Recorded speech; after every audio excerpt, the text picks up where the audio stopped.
Agora, de maneira mais formal, meu boa noite a todos.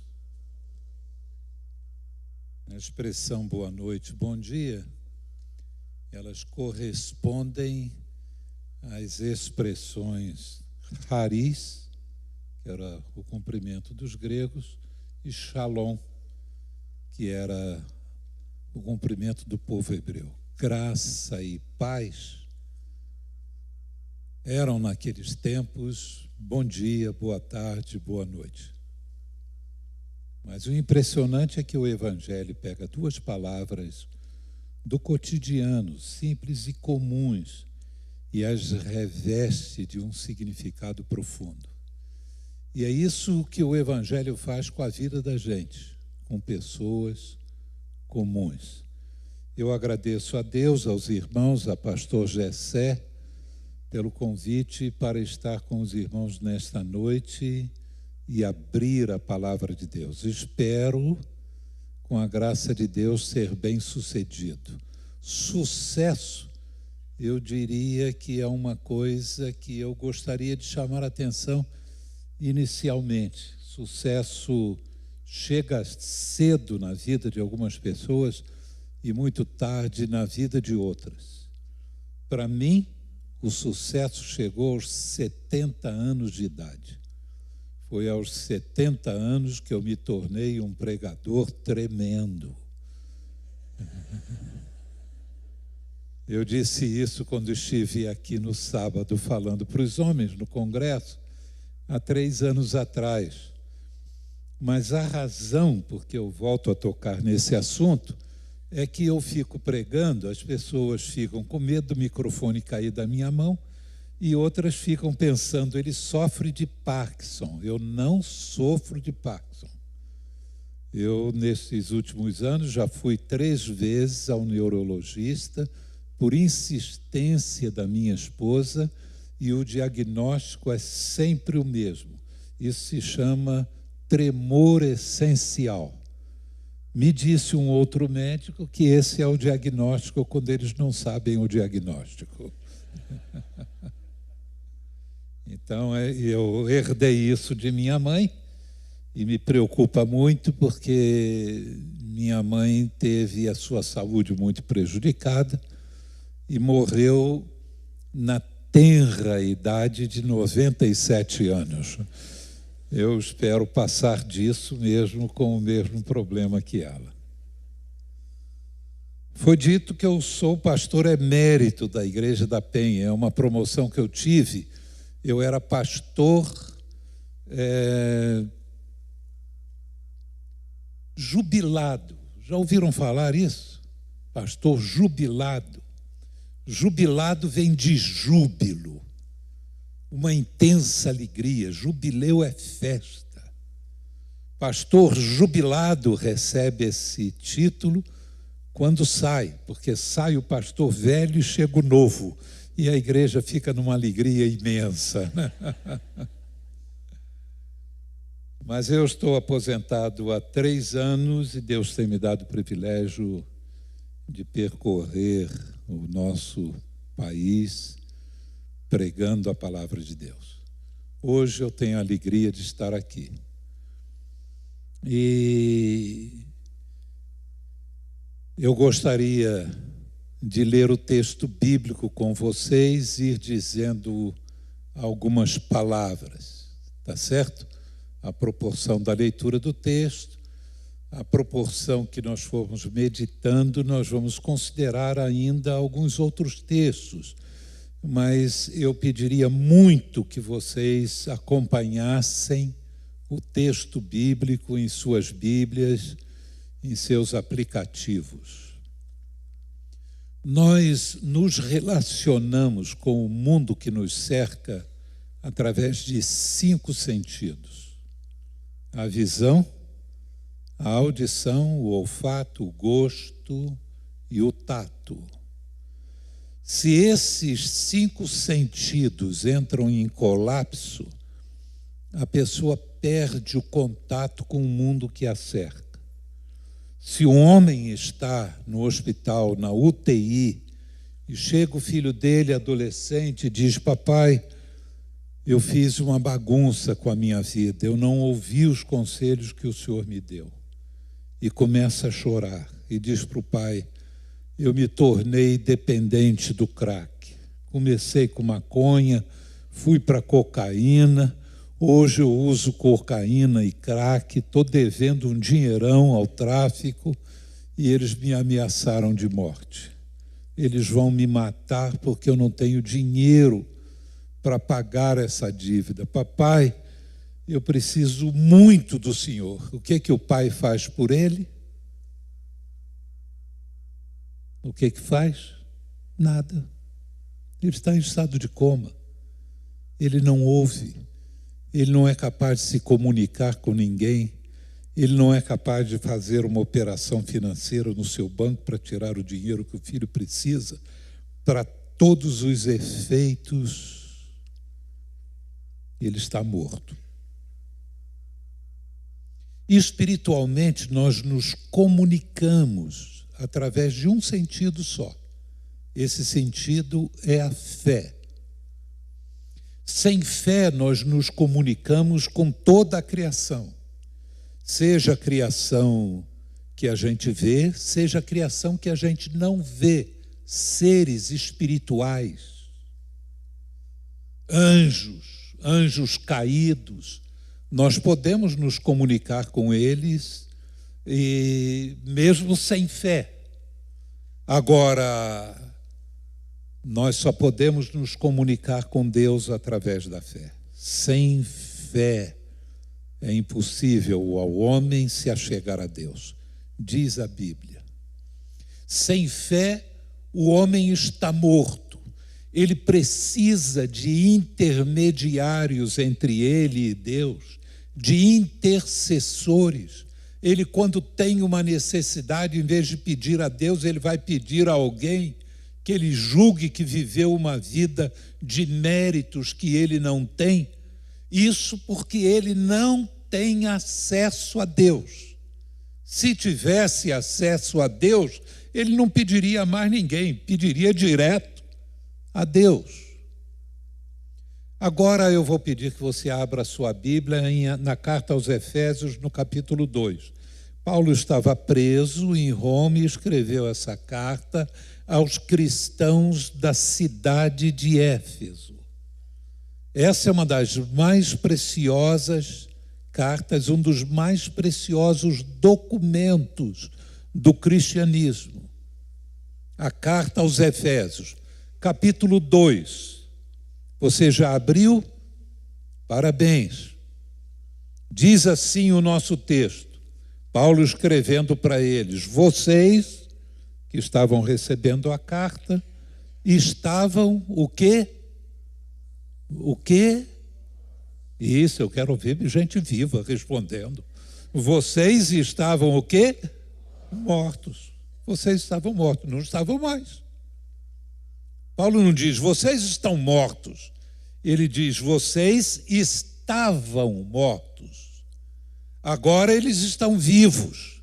Ele vai explicar, vai, de certa maneira, adjetivar essa condição de morte. Ele prossegue dizendo, estavam mortos em suas transgressões e pecados. A transgressão é a pessoa transgredir a lei de Deus. O pecado é não alcançar o objetivo de Deus para a nossa vida. Os mandamentos de Deus são como cercas para orientarem a nossa vida. E imaginem uma cerca que diz a cada 20 metros, não furtarás, mais 20 metros, não adulterarás, mais 20 metros, não matarás, mais 20 metros, não fale mentira acerca de seu próximo, mais 20 metros, não repasse fakes, mais 20 metros, não é? E vai dizendo aquelas coisas que a gente não deve fazer, que são erradas e que podem prejudicar a reputação de uma pessoa que não tem como se defender.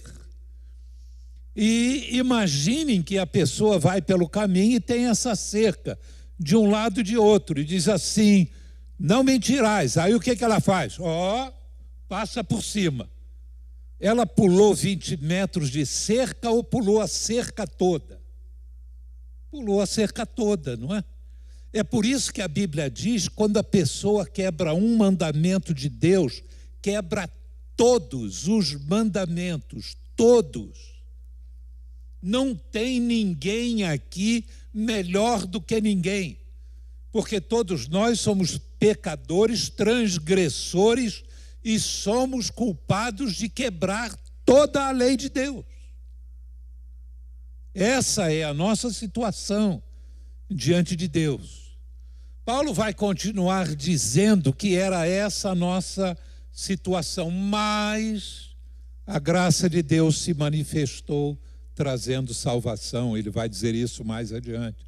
E vai dizer que nós somos salvos pela graça de Deus, não pelas obras. É pela graça mediante a fé. A fé é esse momento de estender a mão para receber a graça de Deus. O homem não pode ser salvo pelas obras por uma razão muito simples. Eu sempre gostei de pregar, como pregador, de pregar em sermões fúnebres. Às vezes com muita tristeza. Às vezes pessoas muito próximas. Às vezes com muita dificuldade para pregar. Mas num sermão fúnebre, a pessoa está vendo ali o cadáver e está percebendo ali a limitação de sua própria vida. A morte encurta os nossos horizontes. Quando é um jovem, então, meu amigo, aí faz tremer todo mundo. Porque se espera que um jovem viva muito mais.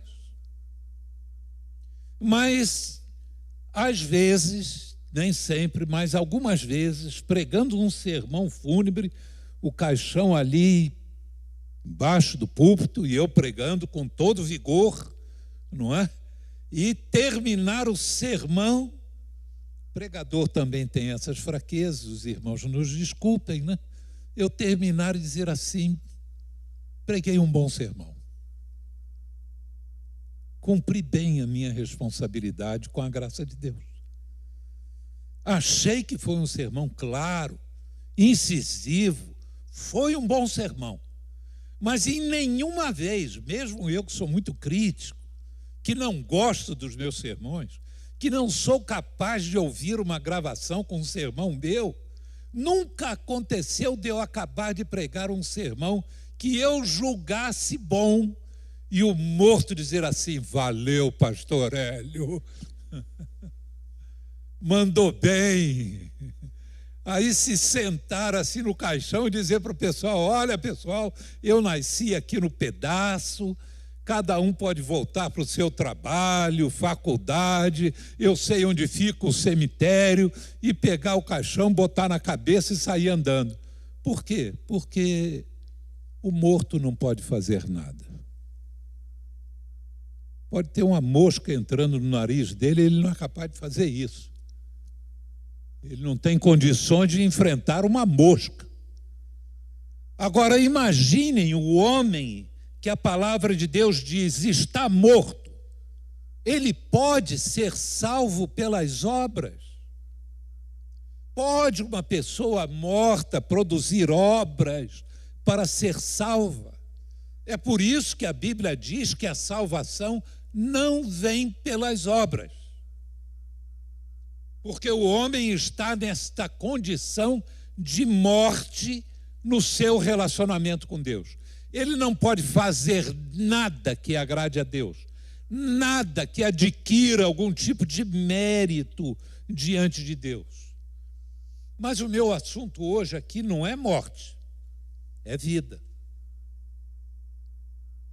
E como é que uma pessoa que está morta nos seus delitos e pecados pode chegar à vida? Eu gostaria que nós fôssemos ao Evangelho, porque o Evangelho ele ilustra bem esta mudança. Há 3 casos de pessoas que foram ressuscitadas por Cristo. Aquele homem que o filho está dizendo, eu estou dependente, tal, ele chega a óbito e o médico vem, abraça o filho e diz assim, seu pai morreu.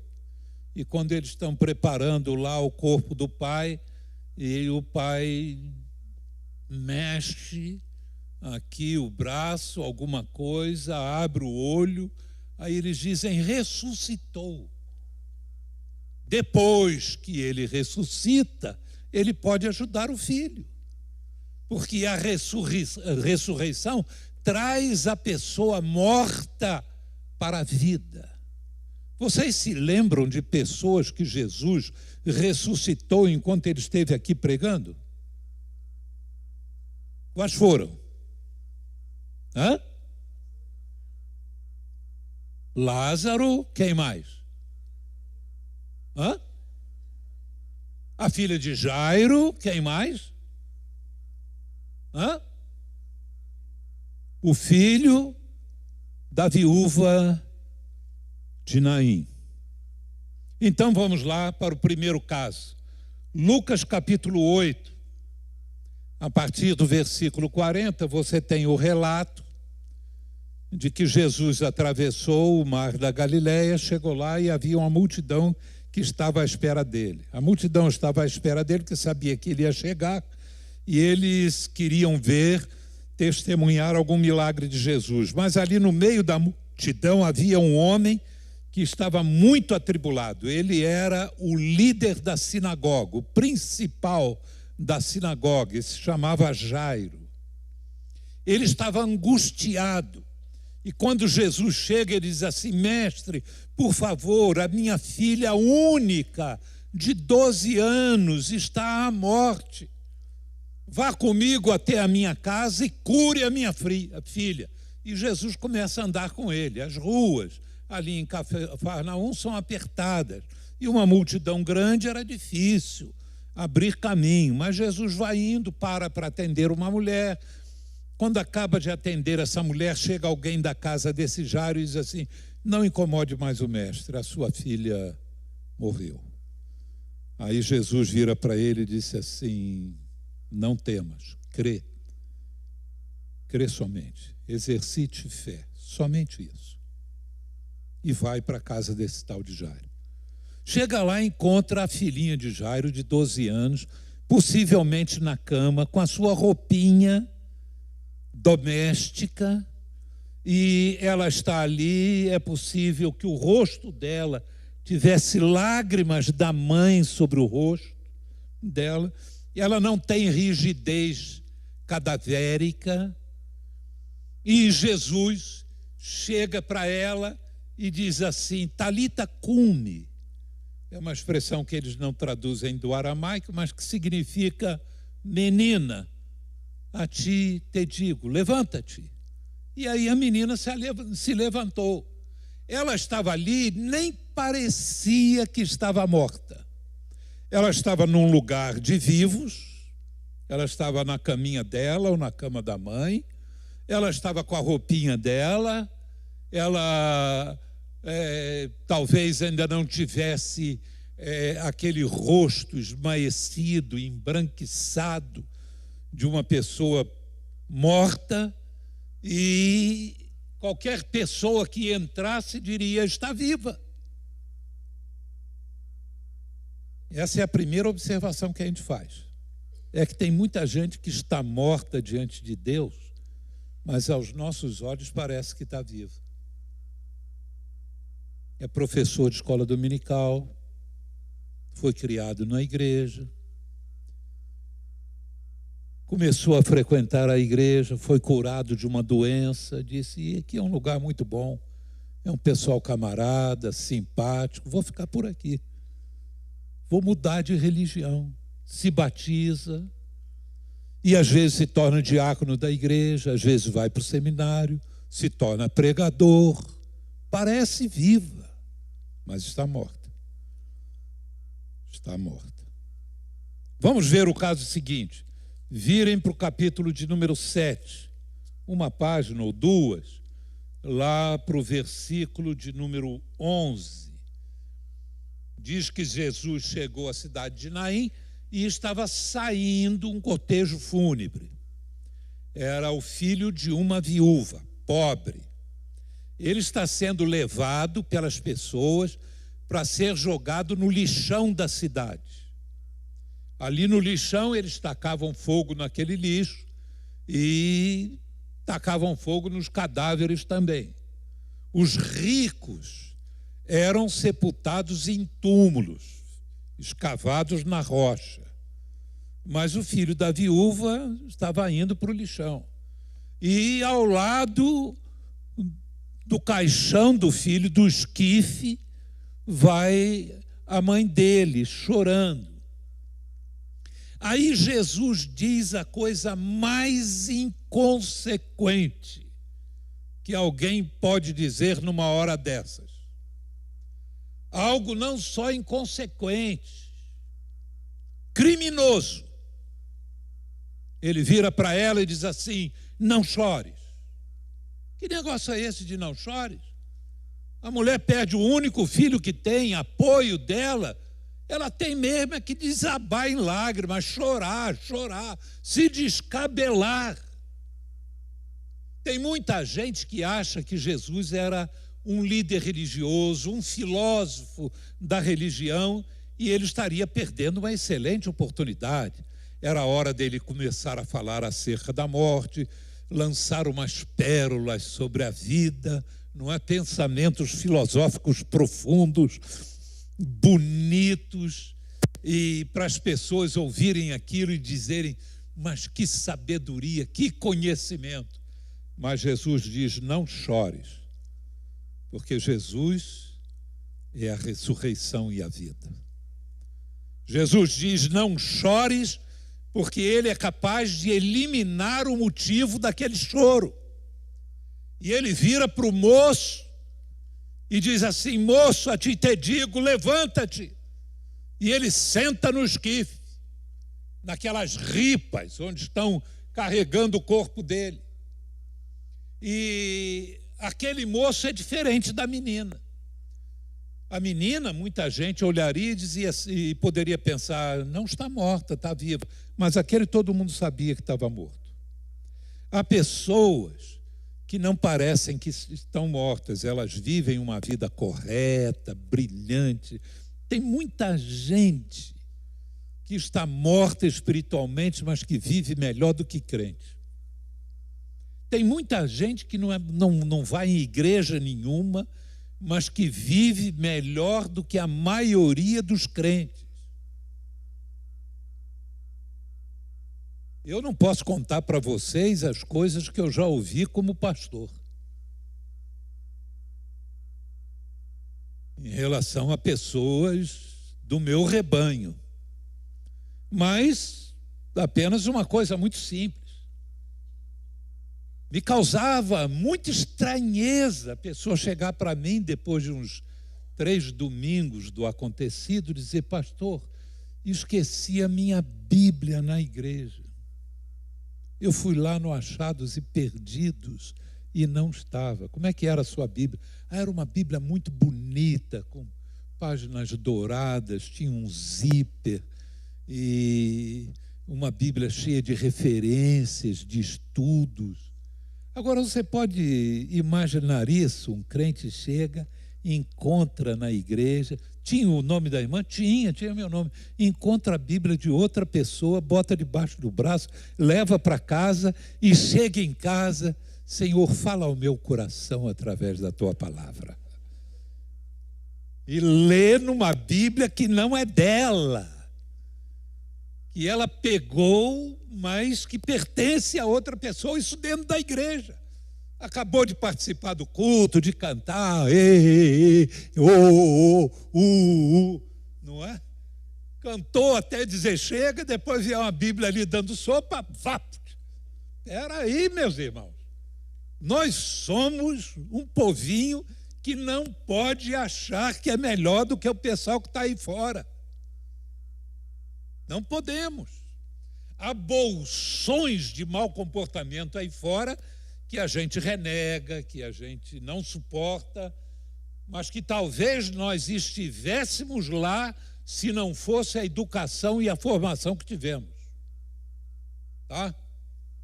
Agora, esse moço, a menina, muita gente poderia achar que estava viva, como muita gente está morta e tem muita gente que acha que está viva, como prega bem, como ensina bem, como fala bem, olha o linguajar dele, tudo bênção, glória, aleluia, não é?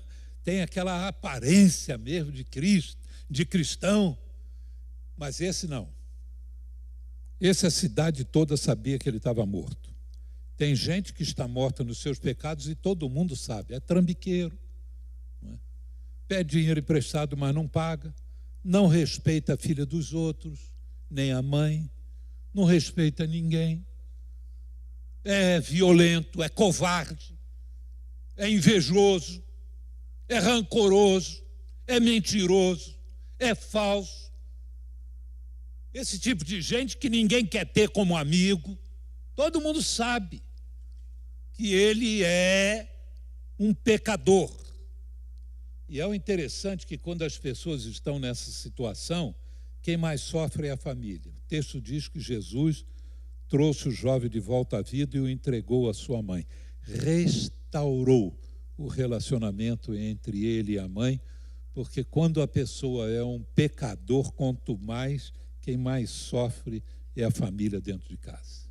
O terceiro caso, vocês disseram, é Lázaro. Vamos para lá, é em João capítulo 11. Aí é interessante, Lázaro tinha duas irmãs, Marta e Maria, que eram muito amigas de Jesus. Ele também era muito amigo. Lázaro ficou doente e elas mandaram chamar Jesus. E mandaram chamar Jesus e Jesus foi até lá. Quando chegou lá, Lázaro já estava sepultado. E Marta, irmã de Lázaro, disse para Jesus, versículo 21, Senhor, se estivesses aqui, meu irmão não teria morrido. Mas sei que mesmo agora Deus te dará tudo o que pedires.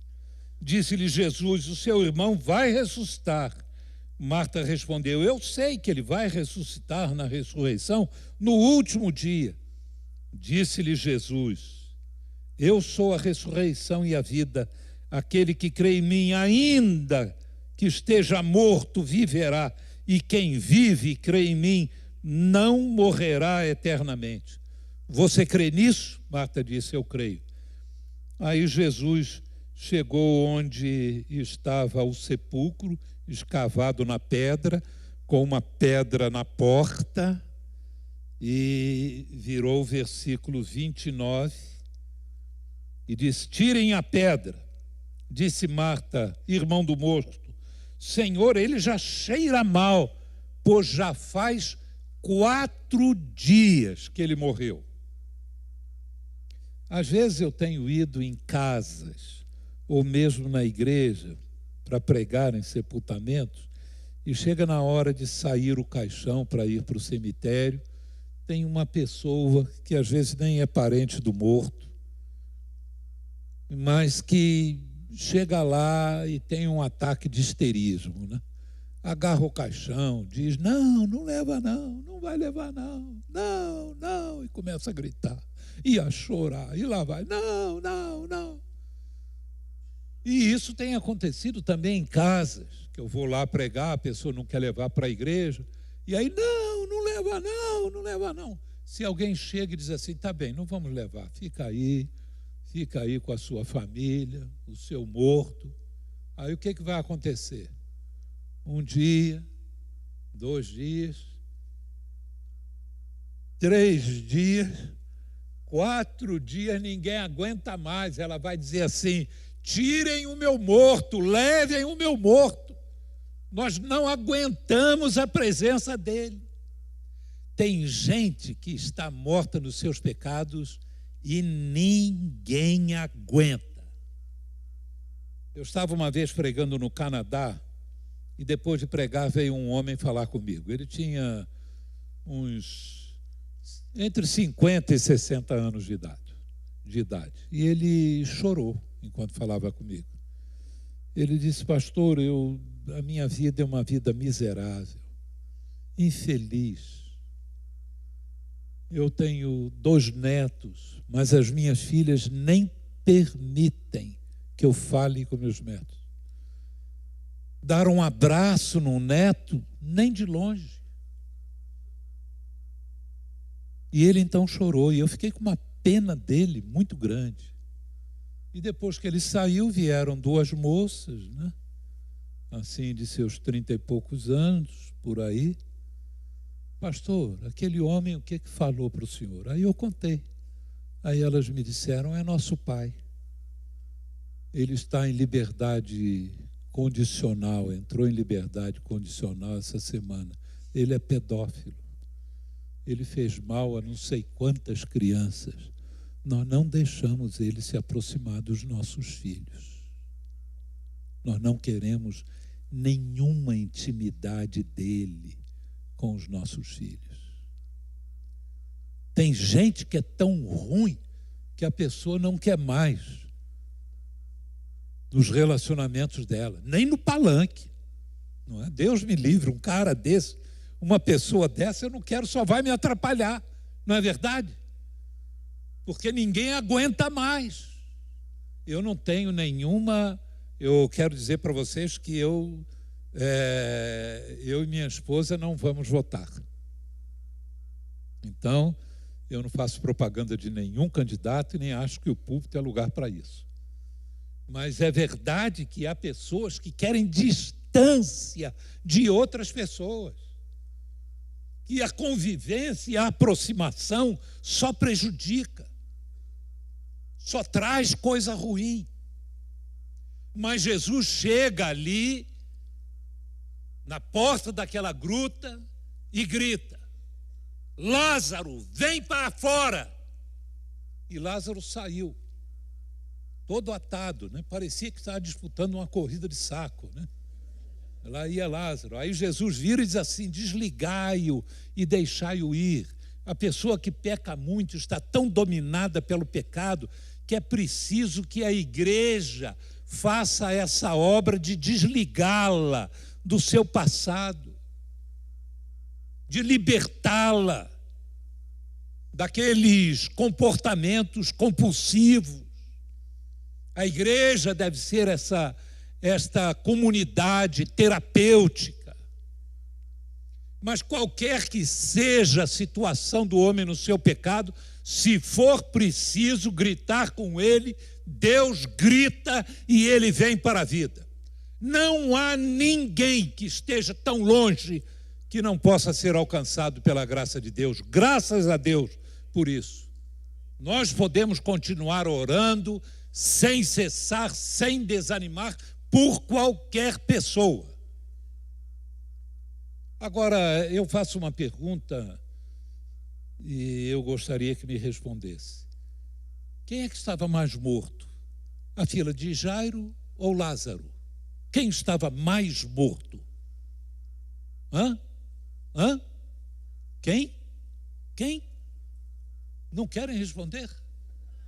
Era a mesma coisa, está morto, não é? Não tem esse negócio de que morreu há 20 minutos ou morreu há 20 dias. Está morto, ou morreu há 20 anos. Morto é morto. Então, meus prezados irmãos, a gente não deve se contentar que, por exemplo, os nossos filhos tenham bons hábitos, se a gente não vê neles a evidência de um compromisso pessoal com Cristo. Se ainda não colocaram sua fé em Jesus, é motivo de lágrimas, de intercessão constante até que façam isso. Não adianta ser cidadão do bem. Eu fui visitar uma professora num pastorado meu anterior. E cheguei lá, ela me mostrou o retrato dos seus 3 filhos, 3 rapazes lindos. E eu fiquei feliz da vida de que as minhas filhas eram muito novas, não é? Porque se fossem mais velhas, ele ia virar a cabeça das minhas meninas. Bonitos. Aí ela disse, esse é médico, esse aqui é engenheiro, esse aqui é economista, é empresário, está muito bem na vida. Todos os três estão muito bem. Aí eu perguntei, e eles frequentam alguma igreja? Ah, pastor, esse é o pequeno problema que eles têm na vida. Eles não tomaram ainda uma decisão em relação ao Evangelho. Um pequeno problema, né? Pelo texto, ela poderia dizer, eles têm apenas um pequeno problema, eles estão mortos. É isso que diz o texto. Agora, vocês observaram como é que essas pessoas da morte vieram para a vida? Observaram quando foi que isso aconteceu? Vou repetir. Talita cume. Menina, levanta-te. E ela voltou para a vida. Moço, a ti te digo, levanta-te. E ele se levantou e veio para a vida. Lázaro, vem para fora. E lá veio Lázaro. Quando é que uma pessoa sai da morte para a vida? Quando ela ouve o quê? A palavra de Deus. Tá? A fé vem de ouvir e ouvir da palavra de Deus. Se Deus não falar nada, você não tem o que crer. Você pode ir pelo caminho do achismo. Eu acho isso, para mim, isso é assim. Eu penso que isso é assim. Mas se Deus fala, assunto encerrado. O que Deus fala é a verdade. Se Deus chama para a vida, agora é a oportunidade, porque Deus concede à pessoa fé para poder vir para a vida, tomar a decisão de confiar, mas já está ali a possibilidade de ter fé. Eu de vez em quando tenho que viajar de avião, aquele bolo de gente, carga, muitas malas. Hoje não é muita mala, né?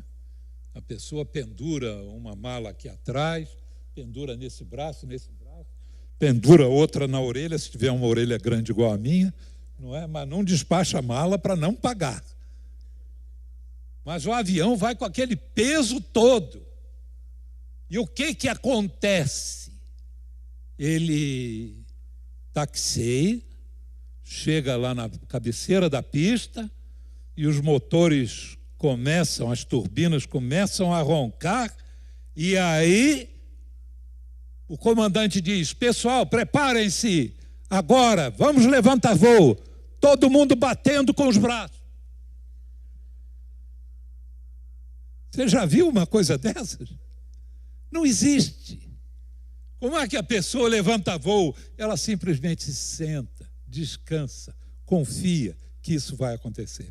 A fé é assim, é esse momento que a gente senta e confia em Deus.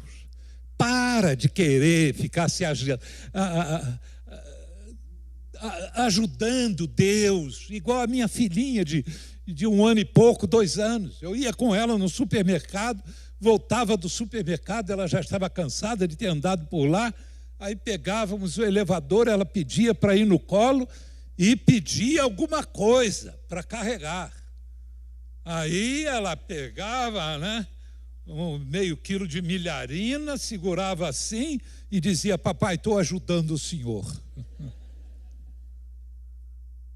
É uma grande besteira a gente achar que ajuda Deus a salvar a gente. Nós somos salvos pela graça, pelo favor de Deus, mediante a fé. E o que tem isso a ver conosco hoje? Mais de 2000 anos depois de que tudo isso aconteceu.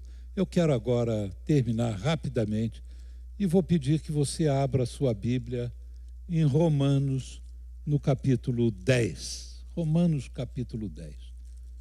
Eu passo para lá, passo para cá, mas eu acabo achando. Achei. Romanos, capítulo 10. Está aqui a partir do versículo diz. Mas o que ela diz? A Bíblia. Ela diz o seguinte: a palavra. Lembram-se que as pessoas vieram pela vida pela palavra de Deus. A palavra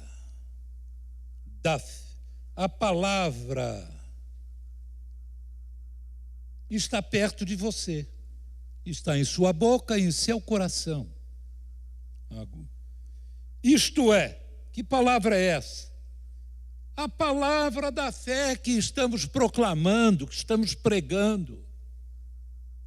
E isso que nós estamos dizendo aqui é a palavra de Deus que pode produzir fé no coração da pessoa que ainda está morta, nos seus delitos e pecados.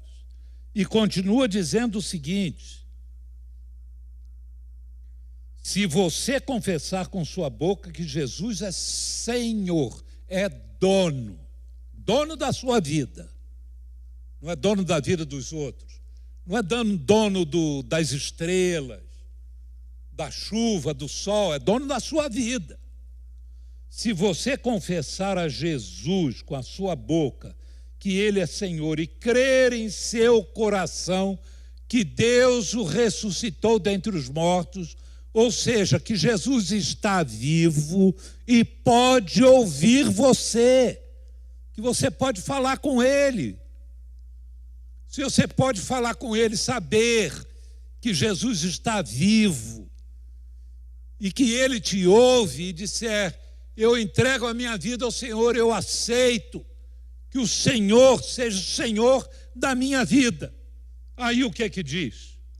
A seguir: e em teu coração creres que Deus o ressuscitou dentre os mortos, o que acontecerá com você? Será o quê? Será salvo. Não diz que você vai fazer um estágio em algum lugar para se preparar para ir para o céu. Não diz que você primeiro vai ter que acertar suas contas por causa das besteiras que você fez. Não diz que talvez você seja salvo, que talvez no último dia, no julgamento, Deus lhe deu uma colher de chá. Não, o que o texto bíblico diz é o seguinte: se você com a sua boca, ou seja, você falar para outros ouvirem, darem esse testemunho, nós acreditamos, não é só no que Deus diz, no que outras pessoas dizem, mas no que nós dizemos, no nosso próprio discurso. Quando você diz, Jesus é o meu Senhor, isso fortalece a sua fé. Quando você diz para outros, Jesus é meu Senhor, quando você se reúne com outros que vêm aqui e cantam, Jesus é o meu Senhor, você fortalece a sua fé e fortalece a dos outros. E quando você disser que Jesus é seu Senhor e crer que Ele pode ouvir, você será salvo. Não tem vírgula, não tem nenhuma condição, é ali, ó. É a palavra de Deus, é o compromisso de Deus, que manda a sua palavra para nós podermos crer nisso. Você entendeu? Entendeu que não basta ser religioso, é preciso nascer de novo? Entendeu que a pessoa só nasce de novo quando ouve a voz de Deus e crê, e confessa Jesus como seu Senhor, e fala e começa um relacionamento com Jesus aqui e agora, e que vai para todo sempre. Você entendeu isso? Então hoje você pode sair da morte para a vida. Jesus disse: onde estiverem 2 ou 3 reunidos, eu ali estarei. Ele está aqui. Tão certo como eu estou, Ele está. E você pode dizer, mesmo no seu coração, Jesus, eu o recebo como meu Senhor. Ele ouve as palavras que você diz lá dentro. Mas você não deve se confiar só em dizer lá para dentro, deve dizer para fora. Porque é com a boca, não é só com o coração, é com a boca. Podemos orar agora. Vamos orar juntos, você e eu.